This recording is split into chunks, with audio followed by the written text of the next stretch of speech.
자, 오늘은 이제 4장인데 4장 다는 못하고 이제 첫 번째 모세의 첫 번째 설교가 이제 4장 43절까지로 이어지게 되는데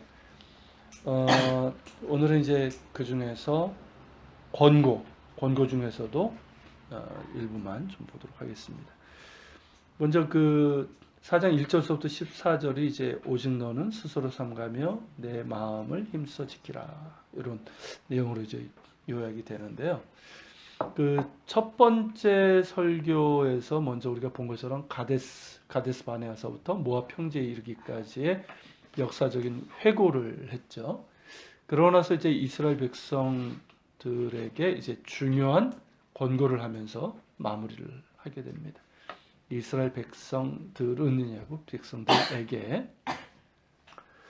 자, 이러한 이제 권고를 하면서 마무리하는 것은 이제 자연스러운 귀결인데, 출애굽서부터 이제 모압 평지까지 이스라엘 백성들을 이끌고 왔지만 이제 자신은 가나안 땅에 들어가지 못하죠. 이제 더 이상 그들과 함께하지 못합니다. 더불어서 이제 지난 과거에서는 이스라엘 실패로 가득하잖아요. 그래서 그 얘기를 많이 했고, 만약에 하나님께서 이제 그들에게 인내하시고 거듭 긍휼을 베푸신 그 은혜가 없었다면 진즉에 그들의 여정은 광야에서 끝났을 것입니다.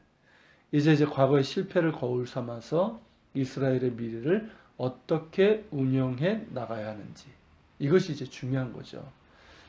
그래서 이제 이 신명기가 모세의 유언적인 설교라고 얘기를 하는 거죠. 그런 까닭 이제 모세는 유언적인 마지막 유언으로서 간곡하게 이스라엘 백성들이 반드시 기억하고 준행해야 할 하나님의 율법에 대해서 권고를 하고 있는 겁니다. 자, 1절 읽어볼게요. 이스라엘아, 이제 내가 너에게 가르치는 규례와 법도를 듣고 준행하라. 그리하면 너희가 살 것이요 너희의 조상의 하나님 여호와께서 너에게 주시는 땅에 들어가서 그것을 얻게 되리라. 자, 신명기에서 반복해서 강조되는 말 중에 하나가 이스라엘아 들으라 라는 것이거든요. 히브리어로 이제 슈마 이스라엘인데 이게 들으라 이스라엘이에요. 우리가 보통 이제 쉐마죠. 영어로는 쉐마라고 하는데, 일반적으로 이제 신명기 6장 4절서부터 9절을 쉐마라고 하지만 신명기 전체에서 강조되는 것이 뭐냐면 이스라엘을 들으라 라는 이 외침이에요. 여기서도 마찬가지예요. 1절 시작을 원문으로 보면 그러니 이제 이스라엘아 들으라.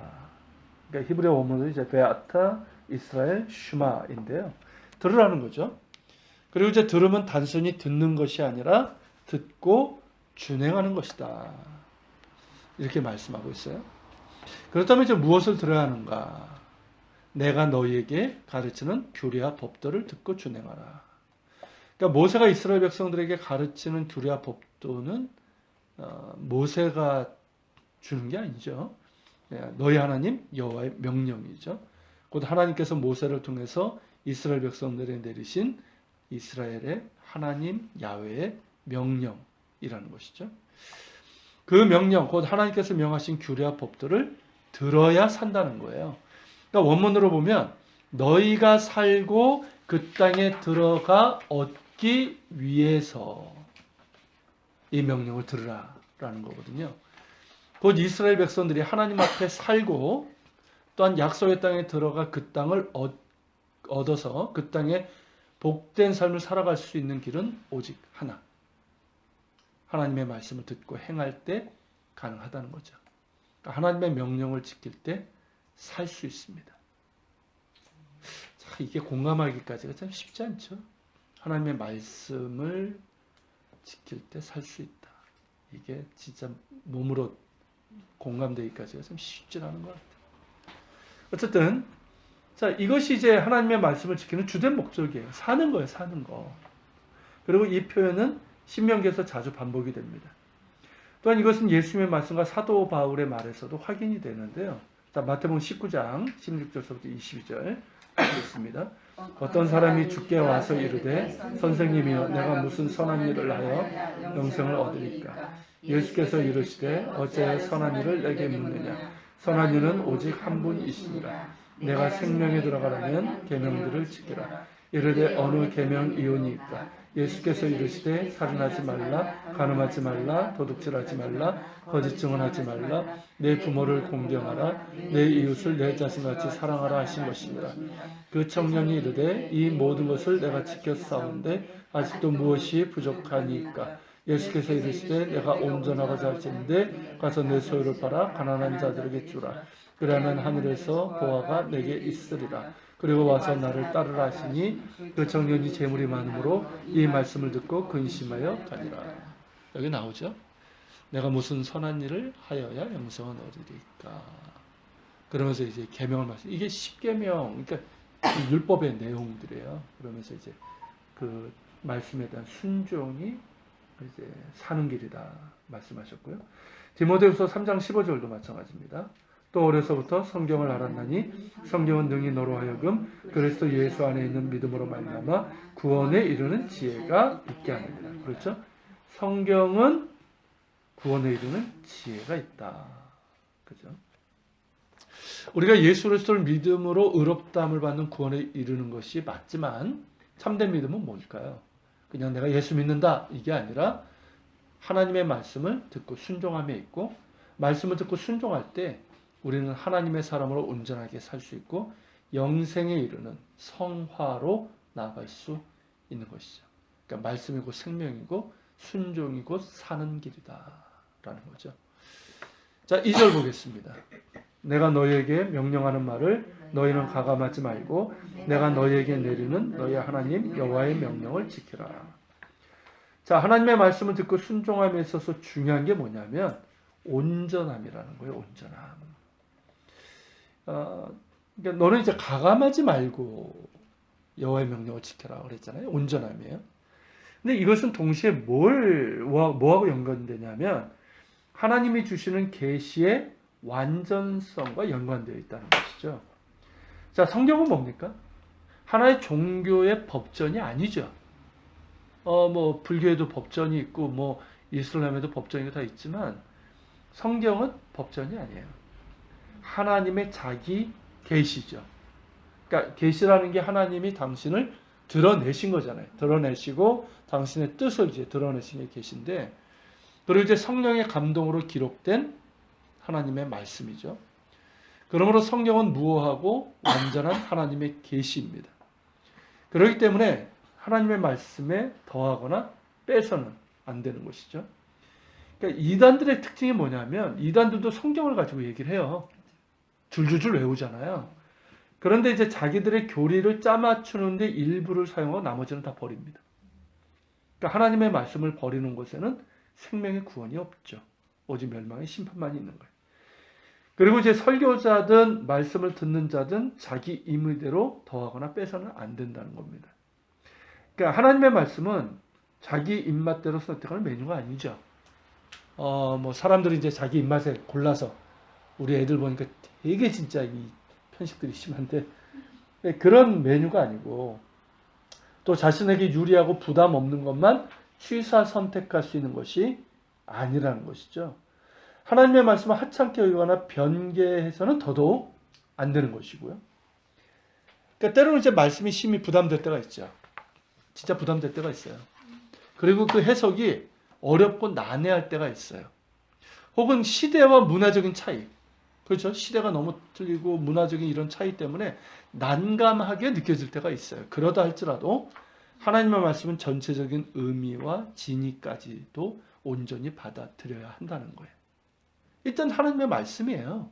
받아들여야 되는 거예요. 우리가 들어야 되는 거예요.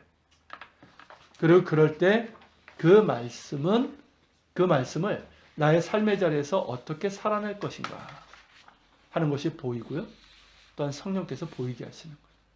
그러니까 하나님의 말씀으로 받아들일 때 이게 보이게 되는 거지, 그렇지 않고 내 선입견으로 막아내고 튕겨내면 그게 뭐 보이겠습니까? 보이지 않는 거죠.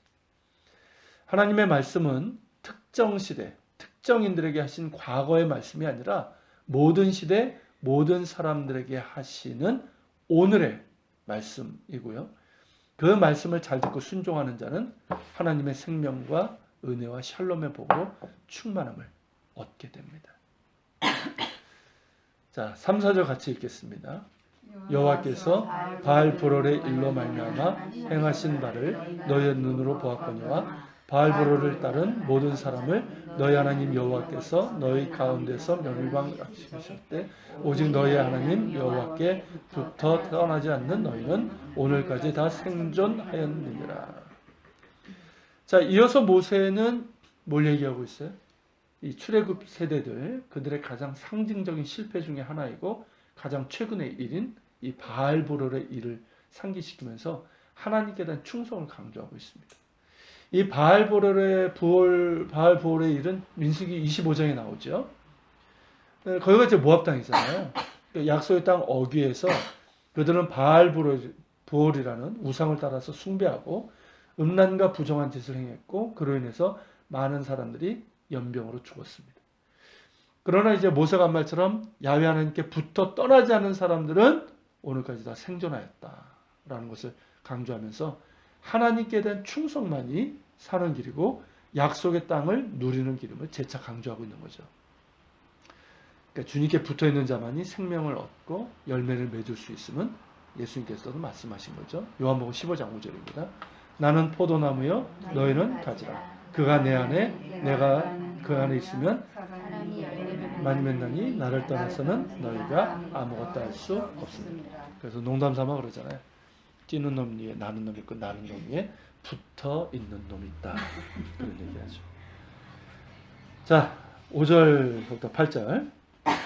내가 나의 하나님 여호와께서 명령하신 대로 규례와 법도를 너희에게 가르쳤나니 이는 너희가 들어가서 기업으로 차지할 땅에서 그들의 행하게 하려 함인즉 너희는 지켜 행하라. 이것이 여러 민족 앞에서 너희의 지혜요 너희의 지식이라.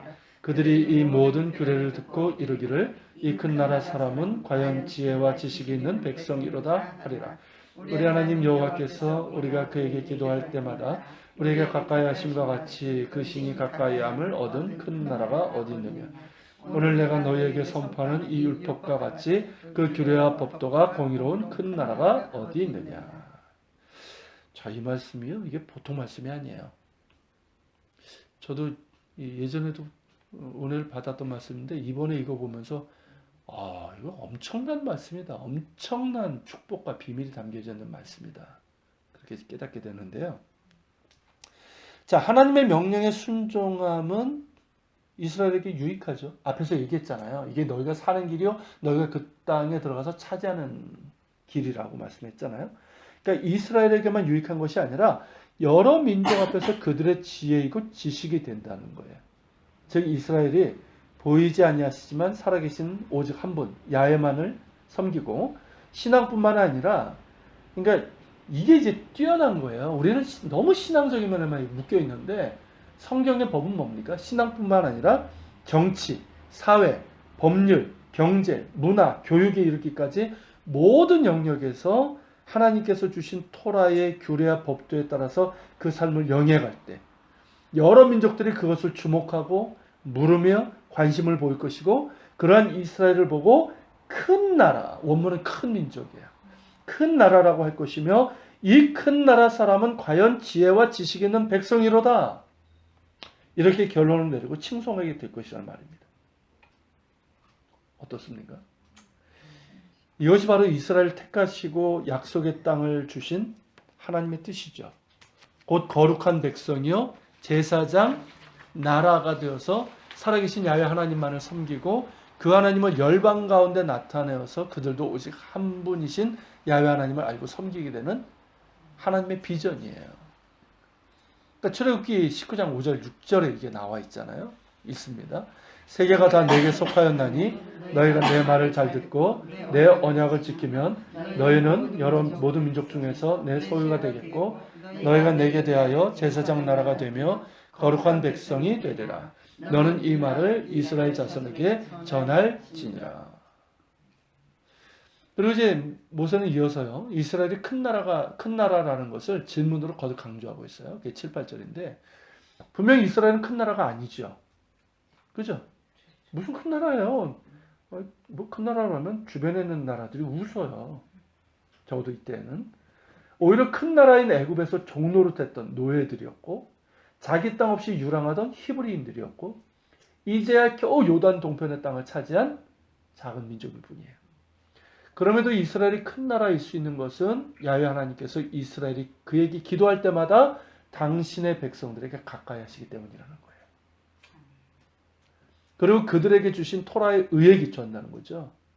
하나님께서 그들에게 주신 토라와 같이 그 규례와 법도가 공의로운 큰 나라가 어디 있는가? 이게 모세가 묻는 질문이에요. 실제로 그러지 않습니까? 하나님은 당신의 백성의 기도를 들으시고 가까이 하시는 살아계신 하나님이십니다. 그리고 하나님의 말씀과 그 규례와 법도는 그 당시뿐만 아니라 그 당시에는 뭐 너무나 탁월했고요. 지금도 어떻습니까? 우리가 이미 출애굽기 쭉 레위기 쭉 율법을 봤잖아요. 지금의 그 어떤 법과 체계보다도 공의롭고 정의롭습니다. 이와 같은 질문은 그 어떤 나라도 그 어떤 큰 나라도 이스라엘과 비교할 수 없다는 거예요. 그토록 작은 이스라엘이 큰 나라가 될 수 있는 것은 오직 하나님께서 택하심 때문이고 그들이 하나님과 그분의 말씀에 순종할 때라는 것이죠. 결코 그들의 강함과 군대 수에 달려있는 것이 아니라는 거예요. 그리고 본문이 강조하는 바는 이스라엘 백성이 보여주는 신앙과 윤리적이고 정의로운 삶이 민족들로 하여금 살아계신 하나님께로 인도하는 필수 요소라는 것인데 이것은 오늘 우리에게도 동일한 원리고 진리죠. 자, 우리 그리스도인들은 사도 베드로가 선포한 이 베드로전서 2장 9절이 바로 이제 그 내용이잖아요. 이 구약에 나오는 내용을 그대로 담고 있는 거예요. 택하신 족속이요 왕같은 제사장들이요 거룩한 나라요 그의 소유가 된 백성이니 이는 너희를 어두운 데서 불러내어 그의 기이한 빛에 들어가게 하신 이의 아름다운 덕을 선포하게 하려 하심이라. 우리가 그런 사람들이라는 거죠. 이스라엘 민족을 부르신 것처럼 우리도 거룩한 백성 제사장 나라로 부르셨다는 겁니다. 그러니까 우리가 하나님의 부르심의 뜻에 따라서 겸손한 신뢰와 거룩한 순종의 삶을 살아갈 때 세상이 우리를 주목하게 될 것이고 우리를 통해서 살아계신 하나님을 보면서 지혜와 지식이 있는 큰 나라 백성이다 라고 칭송하게 될 것이고 그들도 하나님께 돌아와 복을 받게 될 것이라는 거예요. 어떤 경우에도 선교와 삶은 분리될 수가 없습니다. 그러니까 선교와 윤리는 분리될 수가 없어요. 한국 교회가 놓친 게 바로 이 부분이에요. 그러니까 예수 천당은 강조했는데 예수 믿는 사람들이 살아야 되는 윤리적인 삶에 대해서는 너무나도 소홀히 한 거예요. 그 결과 지금과 같은 상황이 된 거죠. 그러니까 하나님의 백성의 선교적인 주장이 뭡니까? 곧 하나님은 살아계시고 예수 그리스도가 우리의 구원자라는 이 주장이잖아요. 이 주장은 우리의 실제적인 사회 윤리와 정의로운 삶과 단단히 연결되어 있어요. 세상은 우리의 삶을 볼 때야 우리의 주장에 귀를 기울이게 됩니다. 그렇잖아요. 자, 9절서부터 10절 같이 읽습니다. 오직 너는 스스로 삼가며 내 마음을 힘써 지키라. 그래야 내가 눈으로 본 그 일을 잊어버리지 말라. 내가 생존하는 날 동안에 그 일들이 내 마음에서 떠나지 않도록 조심하라. 너는 그 일들을 내 아들들과 내 손자들에게 알게 하라. 내가 호렙산에서 내 하나님 여호와 앞에 섰던 날에 여호와께서 내게 이르시기를 나에게 백성을 모으라. 내가 그들에게 내 말을 들려주어 그들이 세상에 사는 날 동안 나를 경외함을 배우게 하며 그 자녀에게 가르치게 하리라 하시매. 자, 하나님의 명령을 지킬 때 이스라엘은 물론 이제 열방에게 주어지는 비전과 축복이 너무나도 크죠. 그렇지만 적어도 두 가지로 위협받을 가능성이 있다는 거예요. 그 첫째가 뭐냐면 이스라엘의 영적인 게으름이라는 것이죠. 그런가 되게 모세는 이스라엘 백성들에게 스스로 삼가 마음을 힘써 지키라 이 얘기를 하고 있는 거예요. 그러니까 네가 영적인 태만에 빠지지 않도록 스스로 삼가 마음을 힘써 지키라. 그리고 눈으로 본 그 일을 잊어버리지 말고 그 일들을 자녀와 그 손자들에게 자녀손들에게 가르쳐 알게 하라. 이것을 명하고 있어요. 그리고 이것은 시내산 호렙산에서 십계명을 주시면서 하나님께서 명하신 말씀이기도 하다는 것이죠. 자, 이스라엘 백성들은 그들이 세상에 사는 날 동안 하나님을 경외함을 배워야 되고 또한 그 자녀에게 부지런히 가르쳐야 됩니다. 그러니까 부모 자신이 하나님을 경외하고 순종하는 삶을 살아야 되는 것은 물론이거니와 자녀들에게 하나님을 경외하는 법과 하나님의 명령에 순종하는 법을 가르쳐 지키게 하라는 것은 신명기에서 매우 중요하게 강조되고 있잖아요. 신명기 6장 쉐마에도 결국 그거예요. 가르쳐 지키게 하라. 근데 이거는 신명기뿐만 아니라 성경 전체에서 일관되게 나타나고 있는 거예요. 그러니까 하나님의 백성은 스스로도 겸손함으로 삼가며 마음을 다해서 믿음의 길을 갈 뿐만 아니라 지속적이고 반복적인 신앙 교육을 통해서 하나님을 경외하며 그 법도에 살아가는 하나님의 백성을 만들어내야 한다는 거죠. 이게 부모에게 주신 사명이죠. 그렇죠? 좋은 대학 보내는 게 아니라 하나님의 사람을 만들어내는 것. 자, 15절부터 24절 같이 읽습니다. 여호와께서 호렙산 불길 중에서 너에게 말씀하시던 날에 너희가 어떤 형상도 보지 못하였은즉 너희는 깊이 삼가라. 그래야 스스로 부패하여 자기를 위하여 어떤 형상으로든지 우상을 생겨 만들지 말라. 남자 형상이든지 여자 형상이든지 땅에 있는 어떤 짐승의 형상이든지 하늘을 나는 날개 가진 어떤 새의 형상이든지 땅에 기는 어떤 곤충의 형상이든지 땅 아래 물속에 있는 어떤 어족의 형상이든지 만들지 말라. 또 그래야 내가 하늘을 향하여 눈을 들어 해와 달과 별들 하늘 위의 모든 천체 곧 너희의 하나님 여호와께서 천하 만민을 위하여 배정하신 것을 보고 미혹하여 그것을 경배하며 섬기지 말라. 여호와께서 너희를 택하시고 너희를 새 풀무불 곧 애굽에서 인도하여 내사 자기 기업의 백성을 삼으신 것이 오늘과 같아도 여호와께서 너희로 말미암아 내게 진노하사 내게 요단을 건너지 못하며 내 하나님 여호와께서 내게 기업으로 주신 그 아름다운 땅에 들어가지 못하게 하시라 용서하셨은즉 나는 이 땅에서 죽고 요단을 건너지 못하려니와 너희는 건너가서 이 아름다운 땅을 얻으리니 너희는 스스로 삼가 너희 하나님 여호와께서 너희와 세우신 언약을 잊지 말고 내 하나님 여호와께서 금하신 그 어떤 형상의 우상도 조각하지 말라. 내 하나님 여호와는 소멸하는 불이요 질투하는 하나님이시니라. 자, 첫 번째 위협이 이제 이스라엘의 영적 게으름이라고 한다면 두 번째 위협은 뭐냐면 우상 숭배라는 거죠. 그들에게 주어질 엄청난 축복의 비전이 있음에도 이스라엘이 미혹되어서 하나님을 떠나 우상들을 숭배하게 될 때 그 비전과 축복은 사라지고 말 것입니다. 그러니까 우상을 만들어 섬기지 말라는 명령은 두 가지 측면에서 볼 수 있는데요. 첫째는 뭐냐면 가나안 족속 등 다른 민족들의 우상들에게 절을 섬기지 말라. 그러니까 바알, 아세라, 맘몬 이런 신들이잖아요. 우상들에게 섬기지 말라는 것이고 두 번째는 뭐냐면 어떤 우상을 만들어 이것이 야훼 하나님이라는 식으로 우상을 만들어 섬기지 말라는 거예요. 그걸 했던 때가 언제였습니까? 신의 산. 금송아지 만든 거죠. 금송아지 만들어 놓고 이게 우리를 애굽에서 인도해낸 하나님이다 그랬잖아요. 예, 그런 짓도 하지 말라는 거죠. 그러니까 첫 번째 것은 십계명의 첫 계명, 나 외에 다른 신을 내 앞에 두지 말라. 첫 번째 계명과 연결된다면 두 번째 것은 이제 두 번째 계명과 연결되죠. 어떤 우상도 만들지 말라라는 것이죠. 자, 우상을 만들어 섬기지 말라는 이 명령의 출발점은 15절 여호와께서 호렙산 불길 중에서 너희에게 말씀하시던 날에 너희가 어떤 형상도 보지 못하였은즉 너희는 깊이 삼가라. 바로 여기에 있는 거예요. 그러니까 하나님은 분명히 살아서 말씀하시는 하나님이시지만 보이지 않는 영이십니다. 그러면 하나님을 빙자해서 어떤 형상을 만들어서 예배의 대상이나 도구로 삼으려는 시도는 적절하지 못할 뿐만 아니라 그 자체가 뭘까요? 우상 숭배인 거예요. 그러니까 아무리 절절한 신앙으로 예배한다 할지라도 그건 우상 숭배라는 것이죠.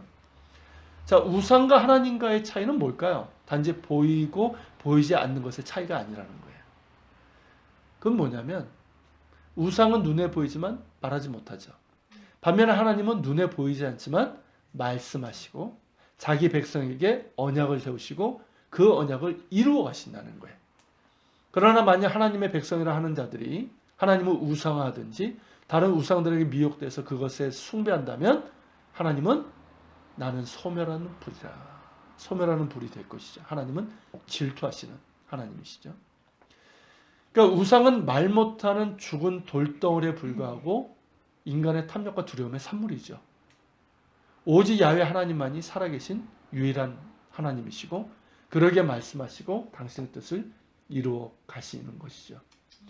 그렇다면 눈에 보이지 않으시나 살아계신 하나님을 따르는 백성은 죽은 우상들을 숭배하는 민족들과는 다를 수밖에 없는 거예요. 그러니까 윤리적인 삶 자체가 다를 수밖에 없는 거예요. 그게 정상이라는 거죠.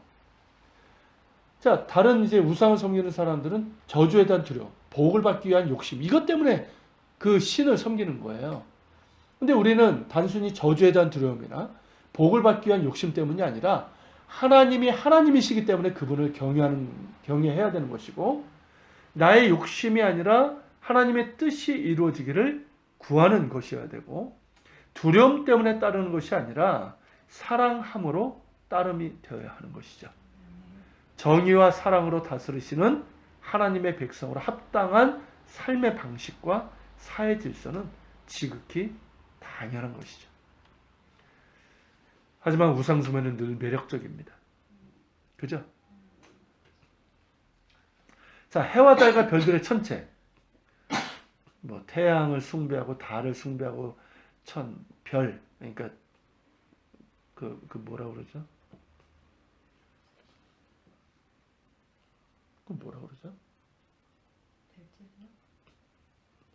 천지신명 뭐 이렇게 얘기하잖아요. 어쨌든 이제 이런 천체는 고대 근동에서는 눈에 보이는 가장 강력한 신들에게 속했어요. 그래서 이집트 같은 경우는 거의 으뜸되는 신이 태양 신이고요. 그리고 이제 메소포타미아는 태양신과 더불어 달신. 그래서 이슬람의 상징이 달신이에요. 달. 우리나라도 마찬가지고요. 그죠? 달 딱 보름달일 때인가요? 정한수 떠놓고 비나이다 이거잖아요. 그리고 뭐 애굽도 그렇고 말씀드린 것처럼 메소포타미아도 그렇고 당시의 문명의 중심지에서 으뜸되는 신들이었어요. 그리고 이제 사람들에게는 이 비와 날씨를 주관하고 풍요와 번영을 주고 자신들을 지켜줄 강력한 신들이 필요했죠. 그 신들이 뭡니까? 바알, 아세라, 뭐 만몬, 다 이런 신들이잖아요.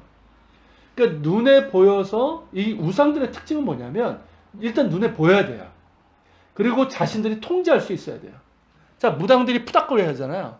그리고 신들한테 이렇게 하는 거. 이게 뭡니까? 어떤 저주를 내릴 때 이렇게 달래가지고 조종을 하겠다는 거예요. 이게 결국은. 신에게 좋은 걸 들여가지고 내가 컨트롤하겠다는 거잖아요. 우상은 뭐예요? 인간이 스스로 통제할 수 있는 신들인 거예요. 이런 신들이 필요했던 거죠. 그게 바로 우상이라는 거예요. 이는 오늘날도 마찬가지예요. 뭐 타종교는 물론이거니와 오늘날에도 사람들은 어떻습니까? 내가 만들어낸 신들을 갖고 있어요. 만몬이즘의 신이죠. 물질주의. 그리고 성공이라는 신. 지식, 자식도 우상이죠. 특히 대한민국의 특히 어머니들에게는 자식이 진짜 우상이에요. 우상이에요. 또 쾌락이라는 뭐 꿈이 없으니까 그죠? 쾌락이라는 우상이고. 자, 심지어 기독교인들 중에서도 어떨까요? 내가 만들어낸 하나님을 섬기는 이들이 의외로 많습니다. 그 하나님은 어떠냐면 내가 통제할 수 있어야 돼요. 그렇죠? 내가 통제할 수 있죠. 내가 원하는 대로 해야 돼요. 그 하나님은. 그리고 내가 원하는 것을 줘야 돼요. 내가 통제해야 돼요. 그런 하나님을 원하잖아요. 그죠? 근데 그건 하나님이 아니죠. 나의 욕심과 두려움과 교만이 만들어낸 우상일 뿐이에요. 하나님은 그분이 하나님이시기 때문에 우리의 경배를 받으셔야 합니다. 우리가 원하는 무엇을 주셔서가 아니에요. 오직 그분만이 살아계시고 거룩한 하나님이시고 또한 그 아들을 우리에게 주실 만큼 우리를 사랑하시는 아버지시기 때문에 우리는 그분을 순전함으로 경배하고 우리의 마음을 다해서 사랑하고 우리의 생명을 다해 순종해야 되는 것이죠. 여기에 생명의 구원과 샬롬의 복이 있습니다. 예. 오늘은 한 여기까지 하겠는데요. 더 뭐 이야기 나누실 게 있나요?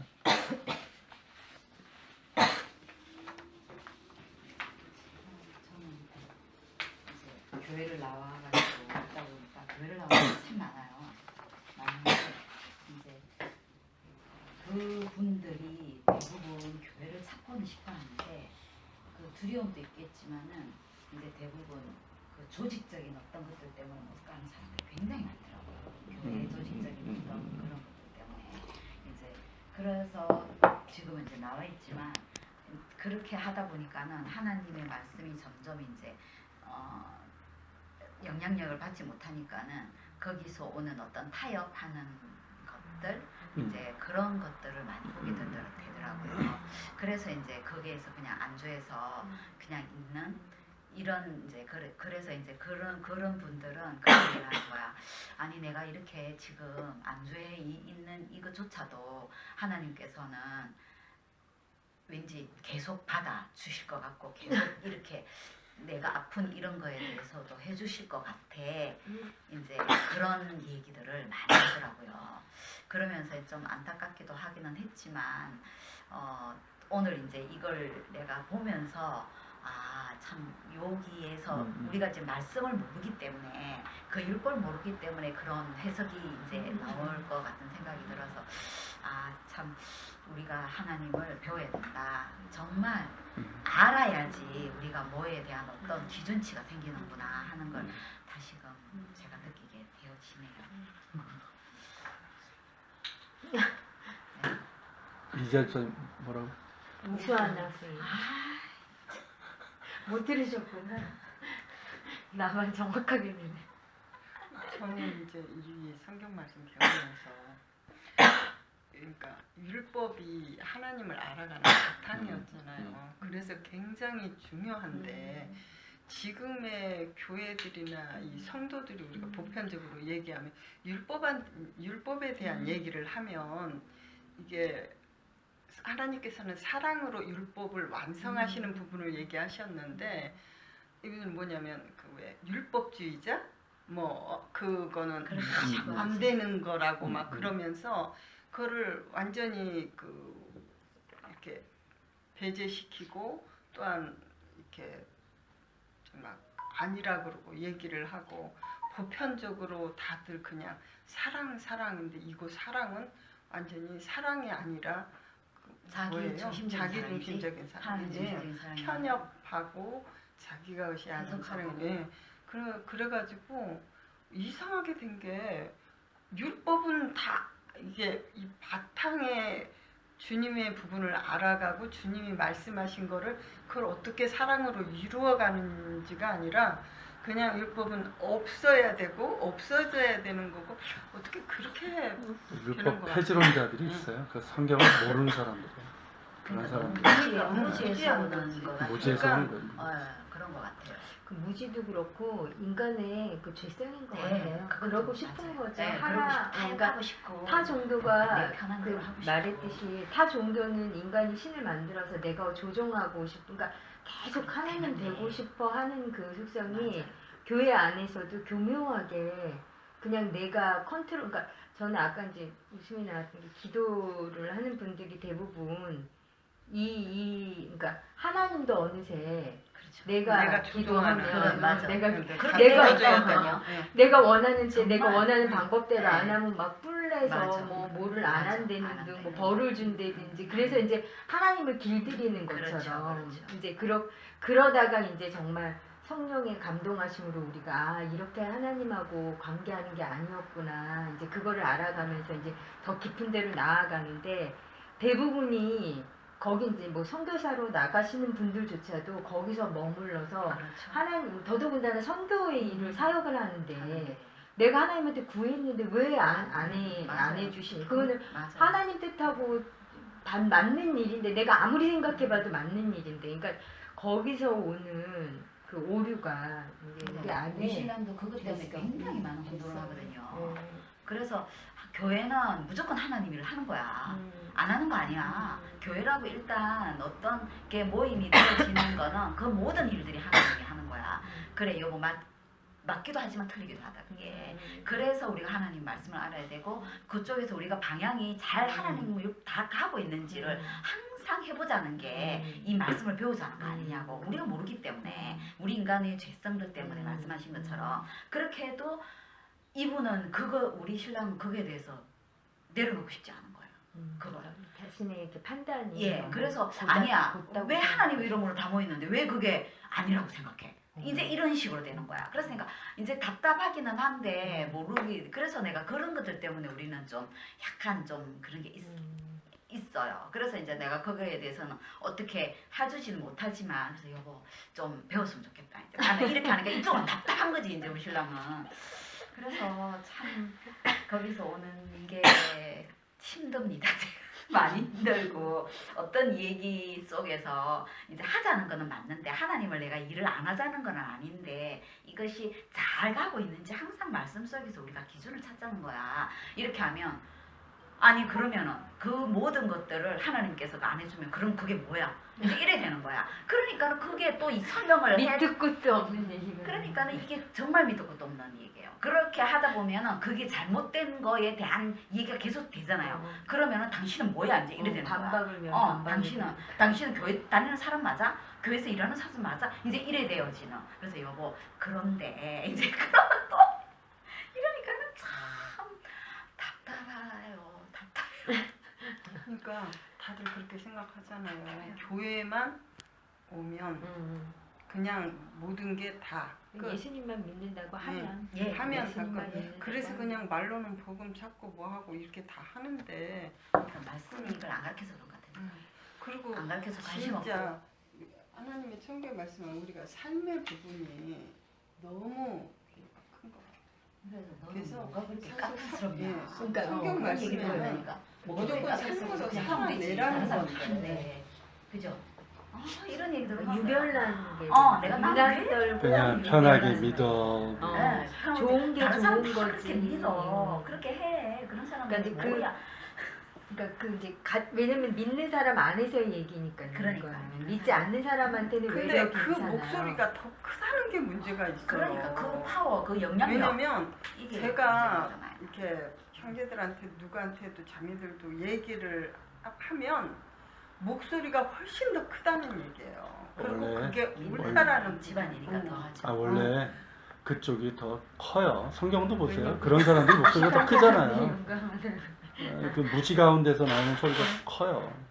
그때 이제 제가 이제